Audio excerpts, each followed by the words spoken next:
Amis du jour, bonjour, ou amis du soir, bonsoir. Ça dépendra à quelle heure vous nous écoutez. Alors, aujourd'hui, on est dans la parashat Be'ar Berukotari. On est en pleine préparation pour recevoir le don de la Torah. Alors, on va essayer de développer quelques petites idées qui vont nous mettre un peu en condition vers cette dernière ligne droite pour recevoir le don de la Torah 5785. Alors il faut comprendre qu'on vit dans une période extraordinaire. Déjà on est encore dans le mois de Iyar, Ani Hashem Rofecha, je suis l'Éternel, ton Dieu, ton guérisseur. Le mois de Iyar, c'est aussi les Rachetevot des noms de nos pères, Avraham, Yitzhak, Yaakov, et aussi notre mère Rachel. On va essayer de comprendre un peu quelle est la force, la puissance de ce mois que l'on vient de traverser en grande partie, et profiter un maximum de ce que représente ce mois-là. Alors voilà que c'est vrai. On est sorti du mois de Nissan, un mois extraordinaire. Nissan qui veut dire Nissé, Nissim, qui veut dire des miracles de miracles. C'est le mois des miracles. Effectivement, c'est un mois où en fait on est sorti d'Égypte. Et qu'est-ce que ça veut dire sortir d'Égypte ? Qu'est-ce que ce mois renferme ? En fait, il nous renferme un cadeau exceptionnel que Dieu nous a fait de nous donner la possibilité de sortir de nos limites. C'est pour ça que chaque jour, on va rappeler la sortie d'Égypte, car chaque jour, on est capable d'évoluer, on est capable de muter. En fait, c'est une mutation pour devenir un être meilleur. Et véritablement changer du tout au tout. Physiquement, intellectuellement, émotionnellement, et spirituellement surtout. Et donc, on voit que le mois de Nissan est symbolisé et marqué par la fête de Pessah. Pessah qui veut dire le sceau, c'est le nom qu'on a donné pour louer à Kadosh Baruch Hu.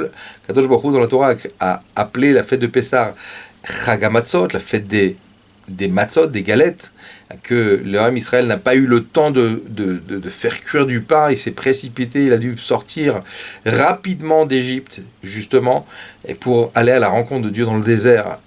Cette force de foi, cette preuve de foi et d'abnégation à Kadosh Baruch Hu qui nous a voulu ce titre de cette fête, la fête des Matzot, qui veut dire regardez ce peuple qui m'a suivi dans une terre aride, dans le désert, et qui n'a pas posé de questions. Ça a été pour nous une louange. Et donc le Ham Israël en contrepartie aussi a loué Dieu. Et il a appelé cette fête, c'est marqué dans le Talmud, la fête de Pessah, la fête du sceau, où Kadosh Baruch Hu en fait nous a épargné des plaies d'Égypte, et il nous a sortis d'Égypte, il nous a sortis de cet exil. Et en fait, chaque année, ce processus se régénère. La sortie d'Égypte, le mois de Nissan, c'est en fait la naissance du Ham Israël. C'est pour ça qu'on a le droit à un Pessah Sheni, un deuxième Pessah. On a vécu un deuxième Pessah dans le mois de Iyar, justement. Pessah Sheni qui veut dire qu'il n'y a pas de situation désespérée, il y a toujours une possibilité de renaître et de récupérer, de réparer. Et c'est pour ça qu'on a eu le droit à un deuxième Pessah grâce à deux tzadikim, Michel et Elitza femme, qui étaient en état d'impureté à l'époque du premier Pessah, puisqu'ils avaient retiré les corps de Nadav et Avihu, qui étaient partis dans un point d'élévation culminant, au point où la Neshama, l'âme, voulait s'extirper du corps.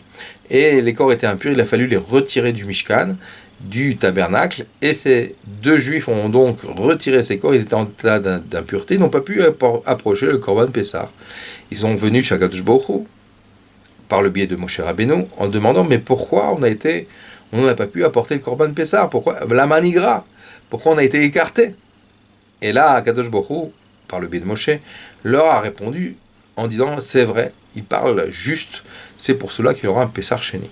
Regardez, quand un juif demande à Kadosh Baruch Hu, je veux tes mitzvot, je veux ta Torah, je ne veux pas louper aucune mitzvah, ça m'intéresse pas, même si j'étais pas fautif, même si c'était involontaire, malgré tout, je veux réaliser. Eh bien, le bon Dieu va lui créer une nouvelle mitzvah à ces deux juifs, et ça va être valable pour tout l'Am Israël, qui s'appelle Pessah Sheni. Et donc Pessah Sheni depuis la nuit des temps, et la fête qui symbolise qu'en fait on peut toujours réparer et rattraper. Il y a toujours une deuxième chance, même une troisième, même une cinquième, et à l'infini si on est sincère.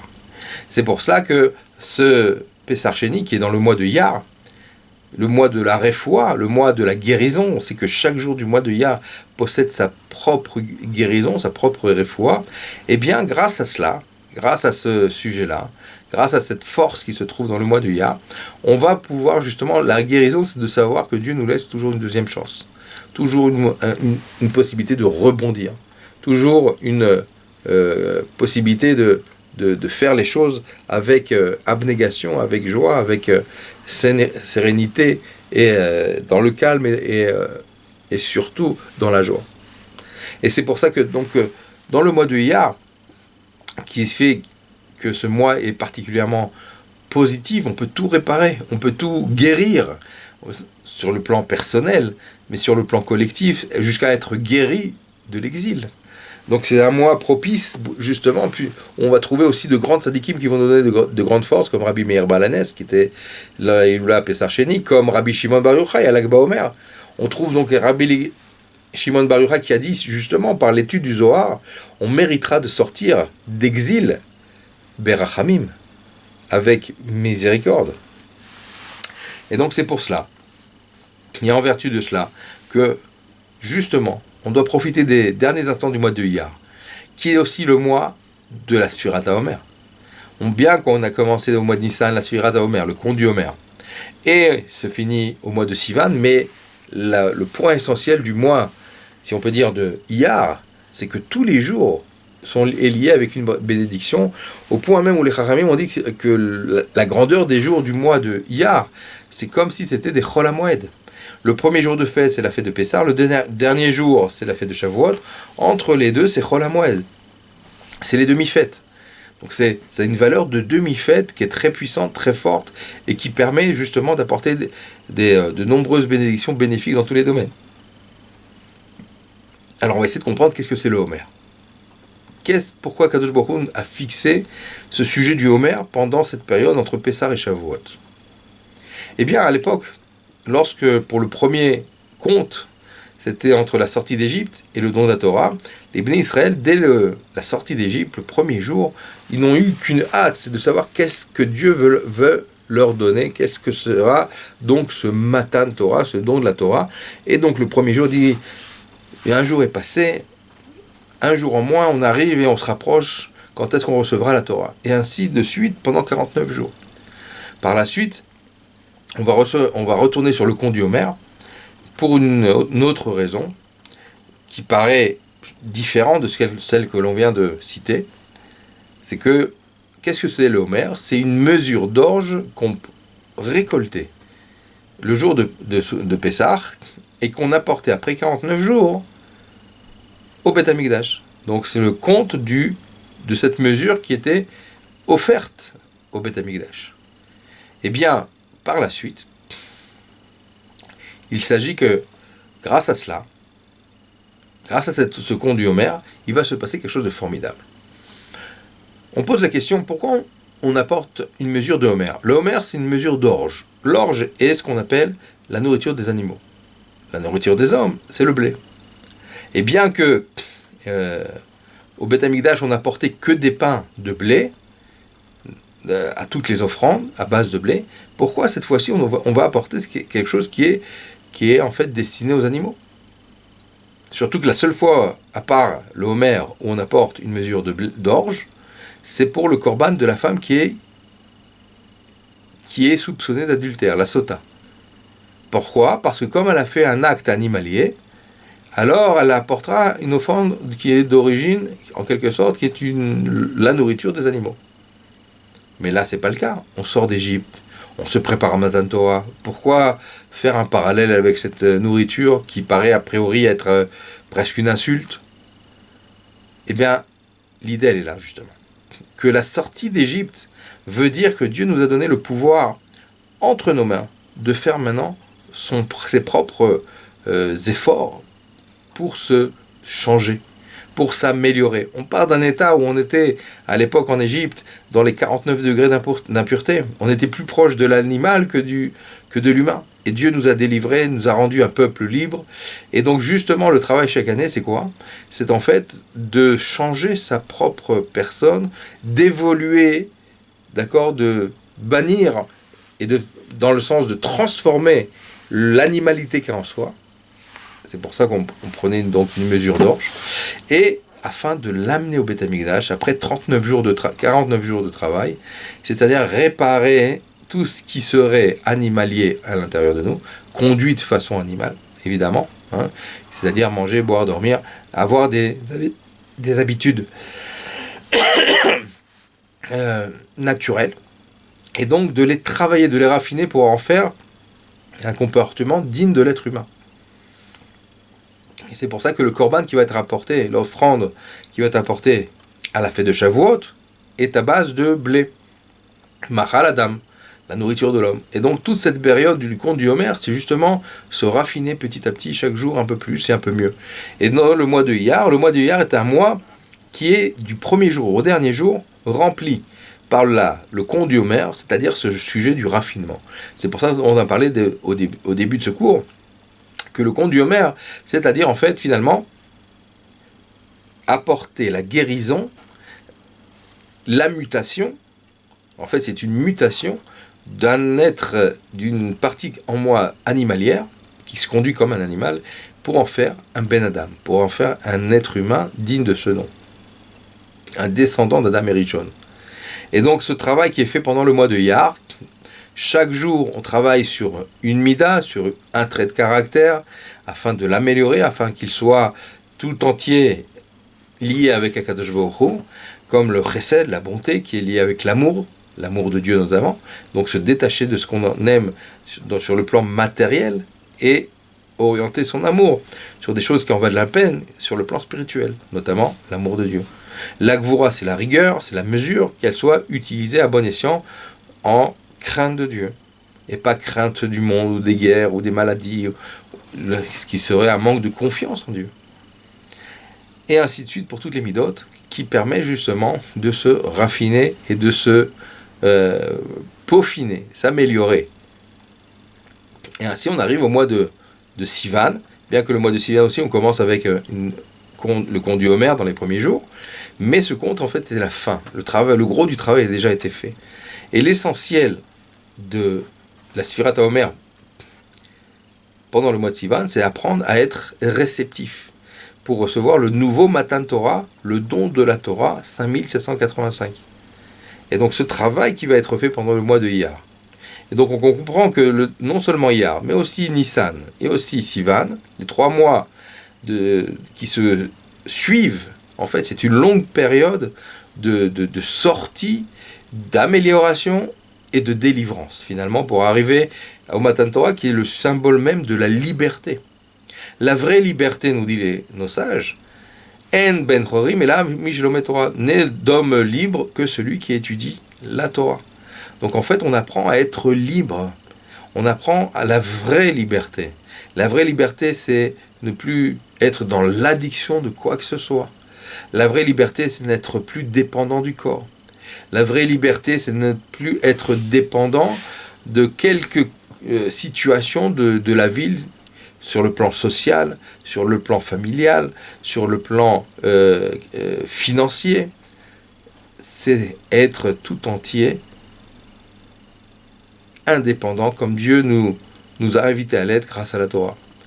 Comme c'est marqué là-bas que le Ham Israël est comparé dans les bénédictions de Bilan, qui est la vie shachen, comme une lionne qui vit toute seule, le chef Badad, qui est un peuple qui vit seul, qui a besoin de personne, puisqu'il a tout ce qu'il a besoin, c'est en fait Akadosh Baruch Hu. Et si quand on a Akadosh Baruch Hu, on a tout. Donc on a besoin de personne. Et c'est pour ça qu'en fait, dans cette période de 3 mois, en fait, on vit un moment exceptionnel de 3 mois, qui est résumé dans le Shir HaShirim de Shlomo Amelech, du roi Shlomo, qui disait comme ça, dans ces mots suivants,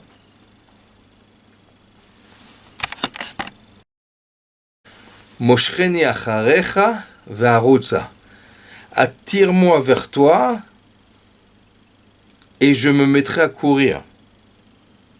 Ve'arutza, on courra ensemble. Et après, le verset nous dit aussi Eviani chadrav amelech. Et emmène-moi dans les chambres du roi. Dans la chambre du roi. Le rabbi explique qu'en fait, ce passouk dans Shir HaShirim nous décrit les 3 mois que l'on est en train de vivre. Le mois de Nissan, c'est le mois de la sortie d'Égypte. On dit Moshcheni acharecha, attire-moi vers toi. Attire-moi au singulier, c'est intéressant. Pourquoi au singulier? Parce que, en fait, dans un premier temps, celle qui veut sortir d'Égypte, c'est surtout l'âme divine. L'âme animale est encore empêtrée dans l'impureté de l'Égypte. Et c'est pour ça qu'elle a besoin d'être sortie malgré elle par Akadosh Baruch Hu. Et c'est grâce au fait que Dieu donne une force à l'âme divine de pouvoir avoir cette influence, d'imposer à l'âme animale de s'extirper de ce danger, de ce puits profond, de ce piège, de cette prison qui est l'Égypte. Donc Moshcheni, qui fait le travail au début, c'est Akadosh Baruch Hu qui nous sort de l'Égypte. Comme c'est marqué, Ani velo malach, Ani velo saraf, c'est moi qui vous a sauvé et pas un autre, pas un ange, pas un envoyé, pas un émissaire, mais c'est moi-même, dans la Makat Bechorot, dans la plaie des premiers-nés, qui vous a extirpé d'Égypte.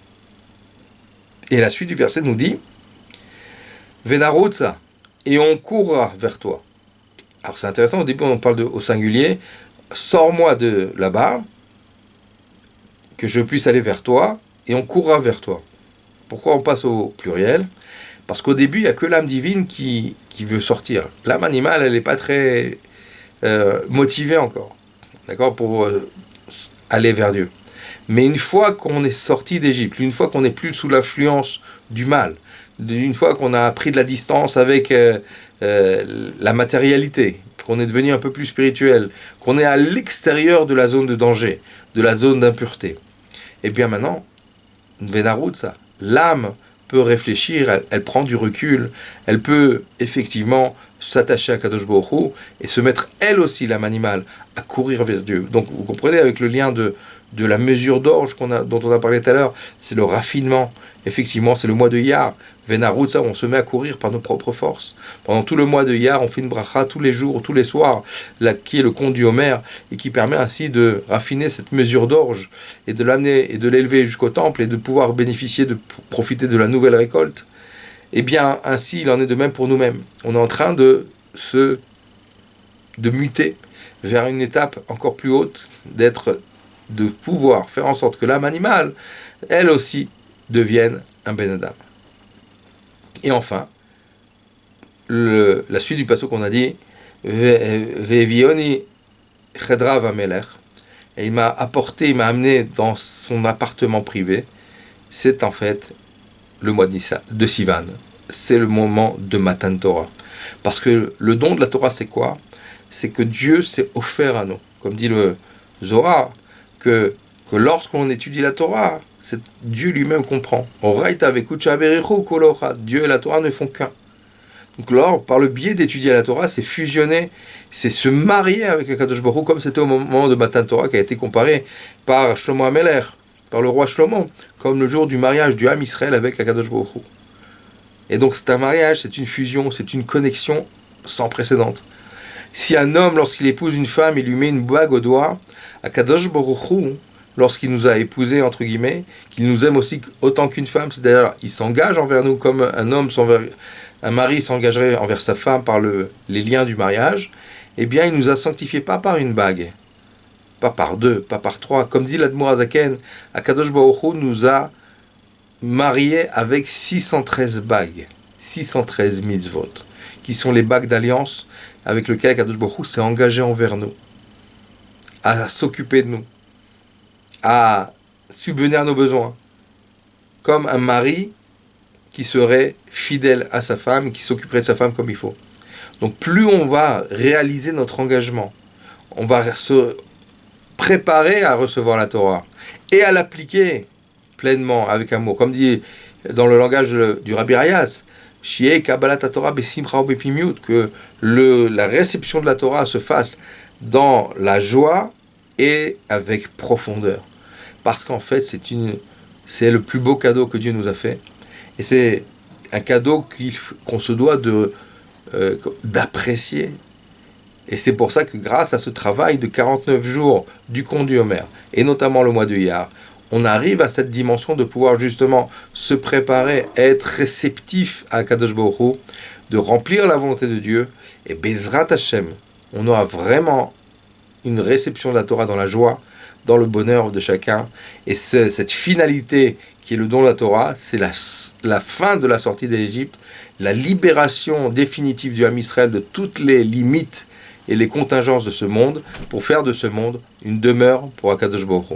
Que l'on ait le mérite de pouvoir recevoir la Torah dans la joie et avec profondeur, qu'on ait le mérite et surtout que tout ça soit bénéfique pour le Ham Israël, que les Chatoufim, que les otages soient délivrés, que nos soldats soient protégés, qu'ils reviennent en paix et en vie, et sains et saufs, pour tout le Ham Israël. Et une fois de plus, je ne l'ai pas précisé au début, que ce shiur est pour la famille Haddad, Bedrat Hashem, pour leurs enfants, leurs petits-enfants, Daniel et Asnet, que Dieu les bénisse, Arichut Yamim Shem Tovot Veneimot, dans une bonne santé, ainsi qu'avec tout le Ham Israël, qu'on ait le mérite d'assister à la venue de Mashiach, Techef ou Miad Mamash. De bonnes nouvelles, portez-vous bien, à la prochaine.